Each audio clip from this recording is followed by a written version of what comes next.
புத்தக பிரிய நண்பர்கள் அனைவரையும் எமது அமுதச்சுரபி சேனலுக்கு அன்புடன் வரவேற்கிறோம்.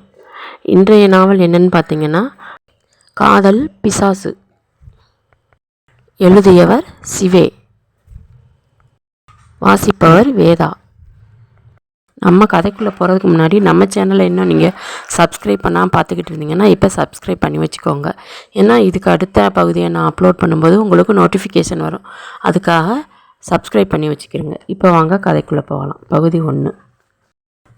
மனநல காப்பகம். அறை எண் 12 உள்ள பேஷண்டின் நேம் மோகன். மோகன் தனது இரு கைகளையும் தலையை அழுத்த பிடித்தவாறு அமர்ந்திருந்தான். கண்களை மூடிக்கொண்டு ஏதோ பிதற்றிக் கொண்டிருந்தான். என்னவென்று பார்ப்போமா? என் சங்கியை என்னுடைய அஜாக்கிரதையினால்தான் நான் இழந்துவிட்டேன். நான் என்ன செய்வது? அவள் சென்ற பிறகு நான் மட்டும் இருந்து என்ன செய்யப் போகிறேன்? என்னையும் அந்த கடவுள் கொன்று சென்றிருந்தால் நன்றாக இருந்திருக்குமே.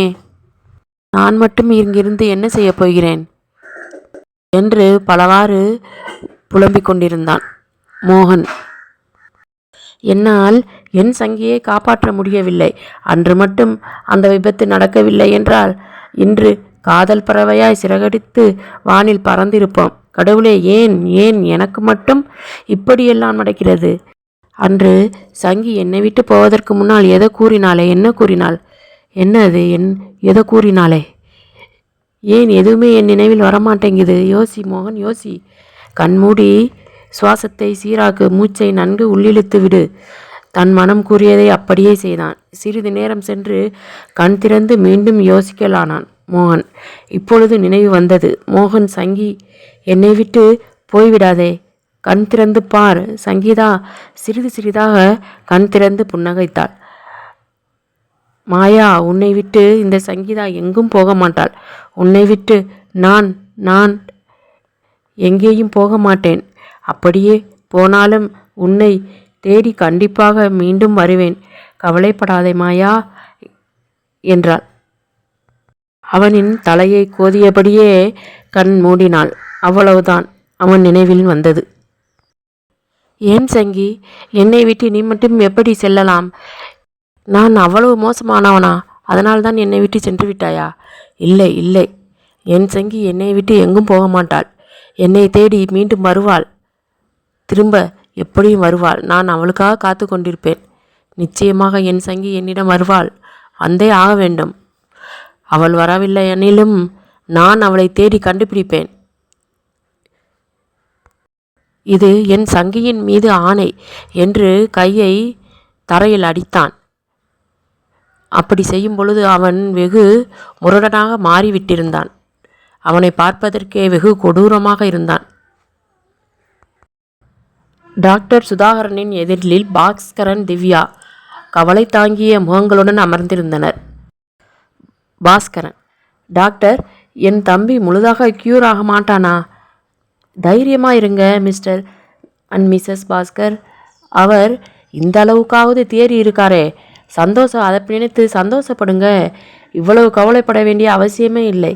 இந்த அளவுக்கு அவர் தேறியதற்கு நீங்கள் 2 பேரும் கடவுளுக்கு நன்றி சொல்லுங்கள். அதை விட்டுட்டு ரொம்ப கவலைப்படாதீங்க. உங்கள் எல்லா கவலையையும் கடவுள் பார்த்துக்குவார். பாஸ்கரன்: இல்லை டாக்டர், அவன் முழுசா எப்போவுமே குணமாக மாட்டானா? இந்த கேள்விக்கு நான் என்ன பதில் சொல்வது? அது மோகன்தான் முழுதாக குணமடைய முடியும்னு நினைத்தால் மட்டும்தான் அவனால் குணமாக முடியும்.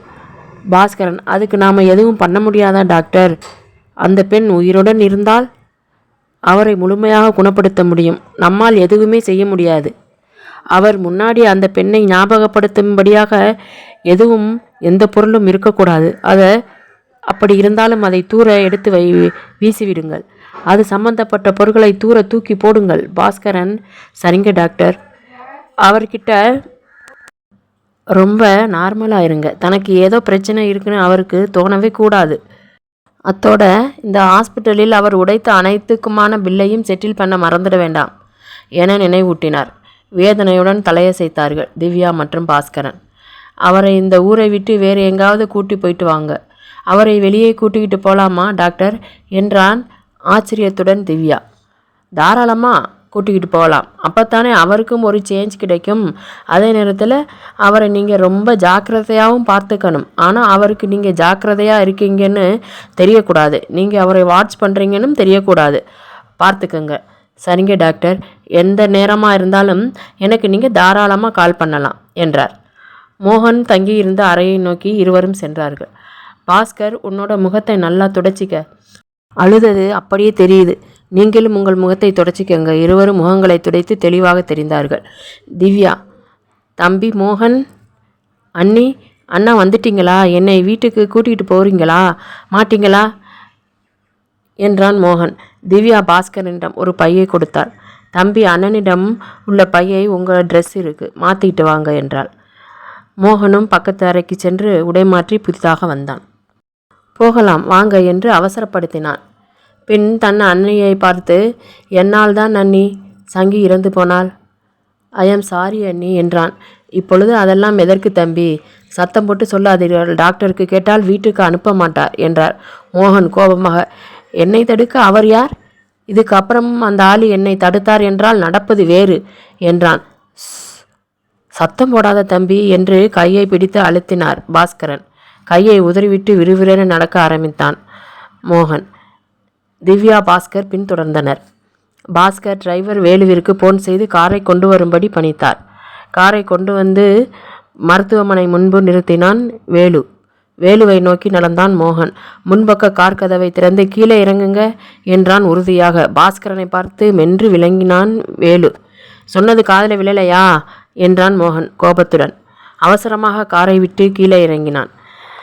வேகமாக ஓட்டுநர் இருக்கையில் ஏறி அமர்ந்த மோகன் திவ்யாவையும் பாஸ்கரனையும் ஒரு பார்வை பார்த்தான். திவ்யாவும் பாஸ்கரனும் பின் இருக்கையில் அமர்ந்து கொண்டார்கள். தன்னை சீட் பெல்ட்டுடன் இணைத்து கொண்டு காரை ஸ்டார்ட் செய்தான் மோகன்.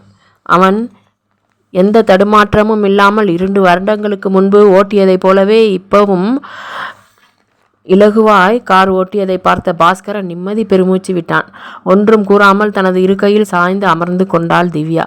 வீட்டை நோக்கி அழகாய் கார் செலுத்தி கொண்டிருந்த மோகன் அவர்களை வியப்பில் ஆழ்த்தினான். அவன் எந்த நிலையில் இருக்கிறான் என்பதை அவர்கள் புரிந்து கொள்ள முடியவில்லை. காரை அழகாக வீட்டிற்குள் சென்று நிறுத்தினான். அவர்கள் காரை விட்டு இறங்கியதும் நேராய் வீட்டிற்குள் நுழைந்தார்கள்.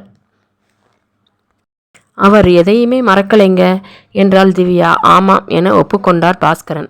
அவனது வருகைக்காக அவனது தாத்தாவும் பாட்டியும் காத்திருந்தார்கள். அவர்கள் காலை தொட்டு ஆசி பெற்றார் மோகன்.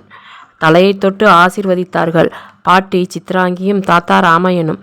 தீர்க்காயுசாயிரு, 200 வருடம் சந்தோஷமாக இருக்கணும் கண்ணா. நன்றியை கண்ணாலேயே அறிந்துவிட்டு மாடி ஏறினான். திம்மண்ணா, மோகனின் குரல் கேட்டு சமையல்கார திம்மண்ணா பவியமாக வந்து நின்றான். காபி கொண்டு வா என்றுவிட்டு தன் அறையை நோக்கி நடந்தான். தன் அறைக்குள் நுழைந்தவன் சுற்றம் நோட்டமிட்டான்.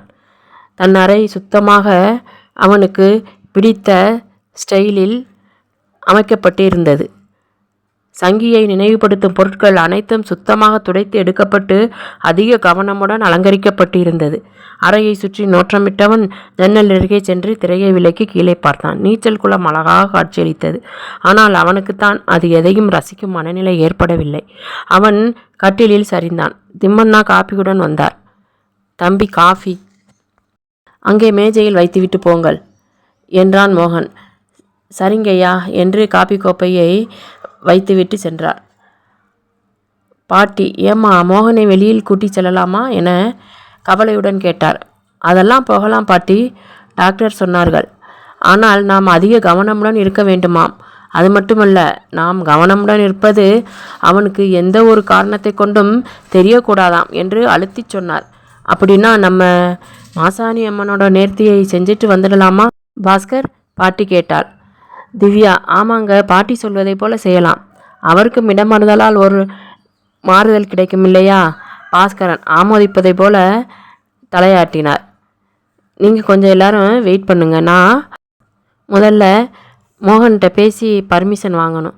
அவன்கிட்ட எப்படி பேசுகிறேன்னு தெரியல, இருந்தாலும் நான் பேசி பார்க்குறேன். வெற்றியுடன் திரும்பி வாங்கத்தான் என்றாள் திவ்யா.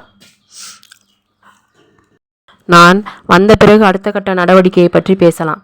என்றான் பாஸ்கரன். சங்கீதாவின் நினைவுகள் அவனை ஆக்கிரமிக்க, அந்த நினைவுகள் தந்த வேதனைகளை நெஞ்சில் சுமந்தபடி லைட் கூட போடாமல் கண்களை மூடி படுத்திருந்தான் இருளில் மாயமோகன். மோகனிடம் பேசுவதற்காக அவன் அறைக்குள் வந்த பாஸ்கரன் லைட் போடாமல் இருந்ததால் லைட்டை போட்டார். அந்த வெளிச்சத்தில் கண் திறந்த மோகன் அறைக்குள் வந்த பாஸ்கரனை பார்த்தார். உடனே, வாங்கண்ணா, நான் தான் ஏதோ யோசனையில் லைட் போடாமல் இருட்டில் படுத்து விட்டேன். உட்காருங்கள் அண்ணா என்று எழுந்தான். என்னிடம் ஏதாவது பேச வேண்டுமா என்று கேட்டான். பாஸ்கரனுக்கும் எப்படி இவனிடம் ஆரம்பிப்பது என்று யோசனையில் இருந்தவருக்கு அவனை கேட்டதில் தான் வந்த விஷயத்தை கூறினார். தம்பி, உன் அண்ணி மாசாணி அம்மனிடம் வேண்டிக் கொண்டாள். நீ வந்தவுடன் வருவதாக. இப்பதான் நீயும் வந்துவிட்டதால் உன்னிடம் கேட்க வந்தாள். நான் தான் உன்னை பார்க்க வந்து கொண்டிருந்தேன். நானே கேட்டு வருகிறேன் என்று அவளிடம் சொல்லிவிட்டு வந்தேன். நீ வருகிறாயா எங்களோடு என கேட்டு வைத்தார். சற்று யோசித்தவன், செல்லலாம் அண்ணா, நாளைக்கே வா அண்ணா. அப்படித்தான் கூறினாள். நீ சரி என்றால் நாளை ஈவினிங்கே நம்ம கிளம்பலாம். அதற்கு அனைத்தையும் ஏற்பாடு செய்ய வேண்டும். நீ ரெடியாக இருந்தீன்னா நான் ஏற்பாடு செய்ய சொல்லிடுவேன். ஓகே, நீ கீழே வந்து டின்னர் முடிச்சுட்டு நிம்மதியாக ரெஸ்ட் எடு. நாளைக்கு பார்க்கலாம். மறுநாள் காலை தூக்கத்திலிருந்து கண் விழித்த மாயமோகன் தன் கைகளை விரித்து உடலை நெட்டி முறித்தான். நல்ல ஆழ்ந்த தூக்கத்தை அவன் பெற்றிருந்தான். தூக்க மாத்திரையின் உதவியால் அவனது மனநிலை பரிபூர்ணமாய் மாறி அவன் குணமாகும் வரை அவனுக்கு தூக்க மாத்திரையை வழங்கும்படி மருத்துவர் அறிவுறுத்தி இருந்தார். ஆனால் அவனுக்கு தெரியாமல் தன் அறையில் இருந்த தன்னுடைய கட்டிலில் தான் இருப்பதை பார்த்த பிறகு தான் முதல் நாள் தான் வீட்டிற்கு அழைத்து வரப்பட்டு விட்டதை நினைவு கூர்ந்தான். இப்பொழுதும் கூட ஒரே ஒரு வாக்கியம்தான் அவனது தலைக்குள் எதிரொலித்து கொண்டிருந்தது. அவளது கடைசி வார்த்தைகள், நீ என்னை கண்டுபிடிக்க முடியலைன்னாலும் நான் உன்னை தேடி வருவேன். இது நிச்சயமாக நடக்கும் என்று அவள் கூறியதன் அர்த்தம், அவளைப் போலவே என்னை நேசிப்பாளா? இதை மோகன் பொதுவாக எடுத்துக்கொண்டான். அவன் மருத்துவமனையில் அனுமதிக்கப்பட்டிருந்த ஆரம்ப காலத்தின் போது கிட்டத்தட்ட அவனது வார்த்தைகளை அவன் மறந்தே விட்டிருந்தான். சமீபத்தில் தான் அவனுக்கு அது மீண்டும் மீண்டும் நினைவுக்கு வந்து கொண்டே இருந்தது. அதனால் அவனது நடவடிக்கையிலும் மாற்றம் ஏற்பட்டது. அவனை மருத்துவமனையிலிருந்து அனுப்பிவிடலாம் என்ற முடிவிற்கு மருத்துவர்கள் வந்தார்கள். அவளைப் போலவே இருக்கும் இன்னொரு சங்கியை நான் எப்பொழுது சந்திப்பேன் என்று கண்ணுக்கு தெரியாத கேள்விக்கு விடை தேடி கொண்டிருந்தான் மாயமோகன். கட்டிலை விட்டு கீழே இறங்கி குளியலறைக்கு சென்றவன் வேண்டிய அளவிற்கு நேரம் எடுத்துக்கொண்டு அவசரம் காட்டாமல் நிதானமாய் குளித்து முடித்தான். 2 வருடத்திற்கு பிறகு தனது அறையில் குளிக்கிறானே, குளித்துவிட்டு புத்துணர்ச்சியுடன் வெளியில் வந்தான். ஜன்னல் வழியாக தனது வீட்டு தோட்டத்தை ஏறிட்டவன் அங்கிருந்து புத்தம்புது மலர்களை பார்த்து புன்னகை பூத்தான். அப்பொழுது அவனது அறையின் கதவை தட்டும் சத்தம் கேட்டு கதவை திறந்தவன் அவனது அண்ணன் பாஸ்கரன் தாராளமான சிரிப்புடன் நின்றிருந்தான். குட் மார்னிங் அண்ணன். குட் மார்னிங்டா. நான் உள்ளே வரலாமா, கேட்கணுமா என்று அவனுக்கு வழிவிட்டான் மோகன். பாஸ்கரன் உள்ளே நுழைய தேநீர் குவளைகளுடன் அவனை பின்தொடர்ந்து உள்ளே வந்தால் அவர்களது வேலையாளான திம்மண்ணா. அதை வைத்துவிட்டு போ திம்மண்ணா என்றான் பாஸ்கரன். தேநீர் குவளைகளை மேஜை மீது வைத்துவிட்டு சென்றான் திம்மண்ணா. ஒரு குவளையை எடுத்து மோகனை நோக்கி நீட்டினான் பாஸ்கரன். தேங்க்ஸ் அண்ணா என்று அதை அவனிடமிருந்து பெற்றுக்கொண்டான் மோகன். ராத்திரி நிம்மதியாக தூங்கினீங்களா? ஓ எஸ் என்றான் தேநீரை பருகியபடி மோகன். ராத்திரி முழுதும் உன்னை நினைத்து ரொம்ப புலம்பிக்கிட்டு இருந்தா மோகன் உங்கள் அண்ணி. நீ கோயிலுக்கு வர்றதை நினச்சி ரொம்ப சந்தோஷப்பட்டா. ஏன்னா உனக்கு ஆக்சிடெண்ட் ஆனப்போ இது வேண்டிக்கிட்டா. உன்னை அவளோட மகனாக தான் நினைக்கிறா. அப்படி என்றால் இன்று கிளம்புவதற்கு தேவையான ஏற்பாடுகளை செய்யட்டுமா என்று அவனிடம் அனுமதி கேட்டார் பாஸ்கரன். அதுதான் நேற்றே கூறிவிட்டேனே அண்ணா, செய்யுங்கள். தேங்க்யூ மோகன். உங்கள் அண்ணியோட பிணாத்திலிருந்து நீ என்னை காப்பாற்றிட்ட சிரித்தான் பாஸ்கரன். லேசாய் புன்மறுவளித்தான் மோகன். தன்னை சேர்ந்தவர்களுடைய சந்தோஷத்தை தவிர வேறு என்ன வேண்டும் அவனுக்கு? தரைத்தளம் வந்த பாஸ்கரன் அனைவரும் எதிர்பார்ப்புடன் பார்த்து கொண்டிருந்தார்கள். அவரும் நம்ம கூட வரேன்னு சொல்லிட்டாரு. நிஜமா ஒத்துக்கிட்டானா என்றாள் திவ்யா. ஆமாம், அவரோட அன்னிக்காக ஒத்துக்கிட்டாரு. கோட்டை மாரியம்மனுக்கு நன்றி. தன் குலதெய்வத்தை நினைவு கூர்ந்தாள் திவ்யா. எல்லோரும் ரொம்ப ஜாக்கிரதையாக இருக்கணும். அவர் பார்க்க நார்மலாக தான் இருக்காரு. அப்படிங்கிறதுக்காக அவர் நார்மல் ஆயிட்டார்னு அர்த்தம் இல்லை என்று எச்சரித்தான் பாஸ்கரன். அனைவரும் அதை ஏற்றுக்கொண்டு தலையசைத்தார்கள். நம்ம அவனுக்கு கவனிக்கிறோம்னு அவனுக்கு தெரியாத விதத்தில் நம்ம ரொம்ப ஜாக்கிரதையாக இருக்கணும். சரி, ஈவினிங் கிளம்புவதற்கு தேவையான ஏற்பாடுகளை கவனிக்கிறேன். இன்றே வா போகிறோம்? பாட்டி சித்ராங்கி கேட்டார். அவருக்கு மனசு மாறுறதுக்கு முன்னாடி நம்ம கிளம்பி போகணும்னு நினைக்கிறேன். அவனோட முடிவை அவன் எப்போவும் மாற்றிக்கவே மாட்டான்னு உங்களுக்கு தெரியாதா என்றாள் திவ்யா. தெரியும், அவர் முடிவை அவர் மாற்றிக்க மாட்டார். ஆனால் அவரோட மனநிலை இப்போ எப்படி இருக்குன்னு நம்மளால் சொல்ல முடியாது இல்லையா? அனைவரும் ஒப்புக்கொண்டார்கள். அப்பொழுது முழுவதும் தயாரான நிலையில் எப்பொழுதும் போலவே கோட் அணிந்து வந்த மாயமோகனை அனைவரும் வியப்புடன் பார்த்தார்கள். நீ எங்கேயாவது போறியா மோகன் என்றாள் திவ்யா. வேற எங்க? ஆஃபீஸுக்கு தான். ஆஃபீஸ்க்கா? ஆமாம் என்று அனாயாசமாக தோள்களை குலுக்கினான் மோகன். தட்ஸ் கிரேட், போயிட்டு வாங்க என்று திவ்யா அமைதியாக இருக்கும்படி பாஸ்கரனுக்கு சைகை செய்தாள். இன்னைக்கு ஒரு நாள் அவன் ரெஸ்ட்டில் இருப்பான்னு நினச்சேன் என்று சமாளித்தான் பாஸ்கரன். நான் ரெஸ்ட்டில் இருந்து அழுத்து போயிட்டேனா? சரி, போயிட்டு சீக்கிரம் வந்துடு என்றான் பாஸ்கர். சரி, நீங்கள் இங்கே தானே இருப்பீங்க? அவனுக்கு பதில் கூறாமல் திவ்யாவை ஏறிட்டான் பாஸ்கரன். நாங்கள் இங்கே தான் இருப்போம் என்றாள் திவ்யா. சரி, பரத் எங்கே? அவன் வீட்டில் இல்லையா? அவன் ராத்திரி வீட்டுக்கு வரல, ஏதோ ஒரு கேஸில் பிஸியாக இருக்கான் போல் இருக்கு என்றார் பாட்டி. இன்னும் அவன் டிடெக்டிவ் வேலையை பார்த்துக்கிட்டு தான் இருக்கானா? ஆமாம், அதோட நம்ம ஆஃபீஸ் வேலையையும் கிருஷ்ணா ராமோட சேர்ந்து பார்த்துக்கிறான். இன்றைக்கி ஆஃபீஸில் ஒரு மீட்டிங் இருக்கிறதுனால ராமுவும் கிருஷ்ணாவும் சீக்கிரம் கிளம்பிட்டாங்க. பரத் நேரம் அங்கே வந்துடுவேன்னு சொல்லிட்டான். மோகனும் பரத்தும் சகோதரர்கள். பரத் மோகன் மருத்துவமனையில் அனுமதிக்கப்பட்ட பின் தனது குடும்ப வியாபாரத்தை சித்தப்பா மகன்களுடன் இணைந்து கவனித்து வந்தான். கிருஷ்ணாவும் ராமும் மோகனின் சித்தப்பா மன்மதனின் பிள்ளைகள். சரி, நான் அவங்களை அங்கே பார்த்துக்கிறேன் என்று அங்கிருந்து நடந்தான் மோகன். திவ்யாவின் முகத்தில் கலவரம் தெரிந்தது. கவலைப்படாத, பரத் அவனை பார்த்துக்குவான் என்றார் பாஸ்கரன். தனது கைபேசியை எடுத்து பரத்துக்கு ஃபோன் செய்தார் பாஸ்கரன். ஹலோ அண்ணா, மோகன் எப்படி இருக்கான் என்றான் பரத். நல்லா இருக்கான். உங்களை பற்றி கேட்டான். ஆஹா, நான் வீட்டுக்கு வர ட்ரை பண்ணுறேன். தேவையில்லை, அவனே ஆஃபீஸ்க்கு வர்றான். யாரு? மோகனா? என்னால் நம்ப முடியலை. மோகனே தான். அடப்பாவி என்று பெருமூச்சு விட்டான் பரத். அவரை கவனிச்சுக்கோங்க, நான் பார்த்துக்கிறேன். உங்களுக்கு ஞாபகம் இருக்கான்னு நினைக்கிறேன். அவனுக்கு எதையும் ஞாபகப்படுத்தக்கூடாது. நம்ம அவனை கவனிக்கிறது அவனுக்கு தெரியக்கூடாது. அவ்வளவுதானே? அவ்வளவுதான். வேற ஏதாவது? நாளைக்கு நாங்கள் எல்லாரும் யானைமலை மாசாணி அம்மன் கோவிலுக்கு போகிறோம். மோகனும் வரேன்னு சொல்லிட்டான். நீ வர்றியா? இல்லைண்ணா, நீங்கள் போயிட்டு வாங்க. எனக்கு தலைக்கு மேலே வேலை இருக்குது. கிருஷ்ணாவும் ராமுவும் உங்கள் கூட வந்தால் எனக்கு பிரச்சனை இல்லை. இங்கே இருக்கிற வேலையை நான் பார்த்துக்கிறேன். மோகன் அதை பற்றி உங்ககிட்ட சொல்லுவான்னு நினைக்கிறேன். என்கிட்ட விடுங்க, நான் பார்த்துக்கிறேன். அழைப்பை துண்டித்தான் பரத். ஆரம் நிறுவனம். மோகனுக்காக காத்திருந்தான் பரத். தன் அறைக்கு செல்லாமல் நேராக பரத்தின் அறைக்கு வந்தான் மோகன். மோகனை பார்த்தபோது உணர்ச்சி வசப்படத்தான் செய்தான் அவன். ஆனால் அண்ணனின் வார்த்தைகளை நினைவுகூர்ந்து தன்னை ஆசுவாசப்படுத்தி கொண்டான். எப்படி இருக்க மோகன்? நல்லா இருக்கேன். நீ எப்படி இருக்க? Super, cool.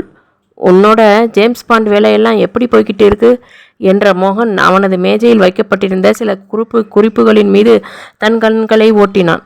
வெற்றிகரமாக சில குடும்பத்தை உடைச்சி நிறைய கல்யாணத்தை நிறுத்தி அப்படியே போய்கிட்டு இருக்கு. என்னடா சொல்கிற? பின்ன என்ன? எவன் எங்களுக்கு உருப்படியான வேலை கொடுக்குறான்? வரப்போகிற மாப்பிள்ளைக்கு கெட்ட சவகாசம் இருக்கா? வரப்போகிற மருமக ஒழுக்கமானவளா? தன் பெண்டாட்டிக்கு ஏதாவது கள்ளத்தொடர்பு இருக்கா? இந்த மாதிரி கேஸ் தானே வருது என்று அழுத்து கொண்டான் பரத். அப்போது அவனது மேஜையின் மீது இருந்த ஒரு குறிப்பை தன் கையில் எடுத்தான் மோகன். அது தமிழ்நாட்டில் அனைத்து மாவட்டங்களிலும் இருந்த நன்றாய் செயல்பட்ட துப்பறியும் நிறுவனங்களின் முகவரியும் தொலைபேசி எண்ணும் அடங்கிய குறிப்பு. தமிழ்நாட்டில் இத்தனை டிடெக்டிவ் ஏஜென்சி இருக்கா என்றான் மோகன் அதிர்ச்சியாய். அதான் சொன்னேனே, குடும்பத்தை பிரிக்கவும் கல்யாணத்தை நிறுத்தவும் நாங்கள் தேவைப்பா என்று அவன் கூறியதை கேட்டு சிரித்தான் மோகன். நாளைக்கு நாங்கள் எல்லாம் கோவை போகிறோம். என்ன திடீர்னு என்றான் அவனுக்கு அதை பற்றி எதுவும் தெரியாததை போல. அண்ணி எதுவும் சொல்லலையா?